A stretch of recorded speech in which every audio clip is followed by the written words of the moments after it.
Hello ലോക എന്ന ചിത്രത്തിൻ്റെ ഇന്നലെ 11-ാം ദിവസത്തെ അതായത് ഞായറാഴ്ച ദിവസത്തെ കേരള ബോക്സ് ഓഫീസ് കളക്ഷൻ റിപ്പോർട്ടാണ് നമ്മൾ നോക്കാൻ പോകുന്നത്.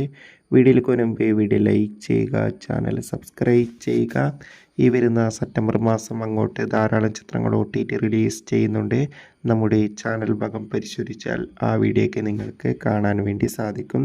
അതൊക്കെ ഒന്ന് കാണാൻ വേണ്ടി ശ്രമിക്കുക.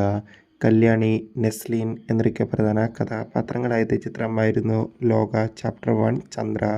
ചിത്രം ഓഗസ്റ്റ് 28-ാം തീയതിയായിരുന്നു തിയേറ്ററുകളിൽ എത്തിയിട്ടുണ്ടായിരുന്നത്. ചിത്രത്തിൻ്റെ ആദ്യ ദിവസം തന്നെ ചിത്രത്തിന് അതിഗംഭീരമായ പോസിറ്റീവ് റെസ്പോൺസ് ആയിരുന്നു സ്വന്തമാക്കാൻ വേണ്ടി സാധിച്ചിട്ടുണ്ടായിരുന്നത്. അത് അഭിപ്രായം തന്നെയാണ് ചിത്രത്തിന് 11-ാം ദിവസമായി ഇന്നലെ ഞായറാഴ്ച ദിവസം കേരളത്തിൽ നിന്ന് ലഭിച്ചിട്ടുണ്ടായിരുന്നത്. അതിഗംഭീരമായ ബുക്കിംഗ് തന്നെയായിരുന്നു ഇന്നലെ കേരളത്തിൽ നടന്നത്. അതുകൊണ്ട് തന്നെ ലോക ചാപ്റ്റർ 1 ചന്ദ്ര എന്ന ചിത്രത്തിന് ഇന്നലെ മാത്രം കേരളത്തിൽ നിന്ന് 6 കോടിക്കടുത്ത് കളക്ഷൻ നേടിയെടുക്കാൻ വേണ്ടി സാധിക്കുമെന്നാണ് ട്രാക്കിംഗ് റിപ്പോർട്ടുകൾ സൂചിപ്പിക്കുന്നത്. കാത്തിരിക്കാം കൂടുതൽ കളക്ഷൻ റിപ്പോർട്ടിനായി.